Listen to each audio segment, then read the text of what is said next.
วนซื่นกับเรื่องเรา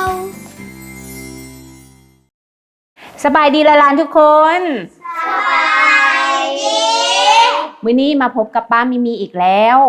ผู้ที่จะมาเล่าเรื่องเล่าม้วนๆให้พวกหลานฟังแล้วมื้อนี้ป้ามิมีก็จะมีเรื่องที่ตื่นเต้นหลายมาเล่าสู่พวกหลานฟัง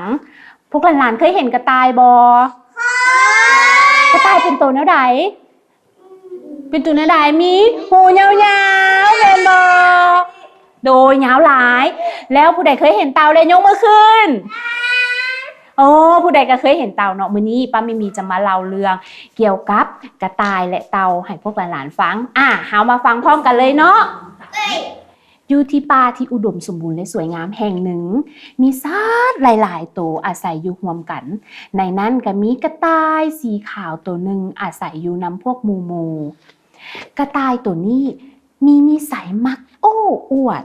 มักเว้าว่าตัวเองเก่งแบบนั้นเก่งแบบนี้แล่นๆไว้ที่สุดในป่า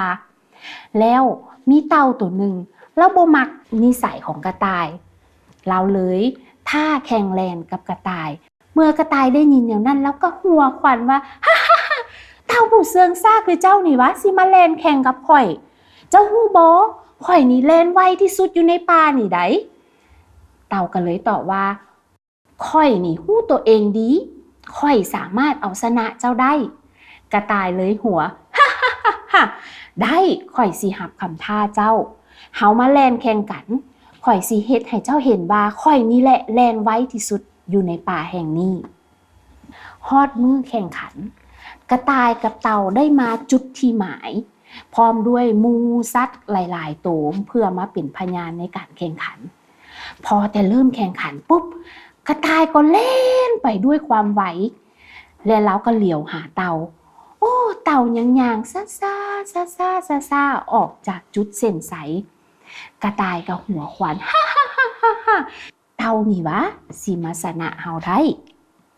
กระต่ายเลยตัดสินใจเอาอาหารมานั่งกินถ้าเต่าอยู่และด้วยความที่เล้าอิ่มและเล้าประมาทเล้าก็ได้นอนหลับอยู่ก้องต้นไม้แห่งนั้น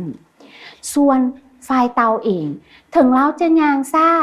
แต่เล้าก็ย่างค่อยๆย่างค่อยๆย่างค่อยๆย่างจนฮอดบอนทีกระต่ายนอนโกนอยู่และเล้าก็กำลังจะย่างเข้าหาเส้นชัยเต่าใกล้จะเข้าเส้นชัยแล้วฝ่ายกระต่ายที่นอนอยู่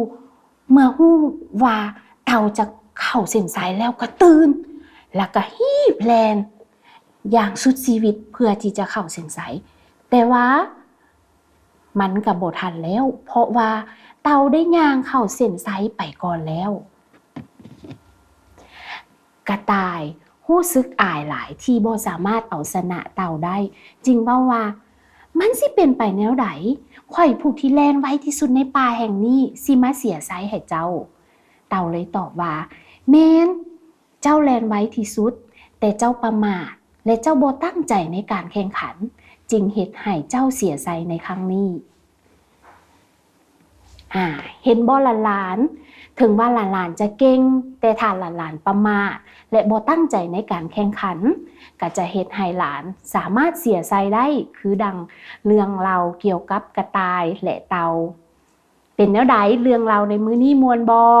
ม่วนมาฮอดนี้ป้ามิมีก็ขอลาไปก่อนพบกับป้ามิมีใหม่ในตอนหน้าสบายดีสบาย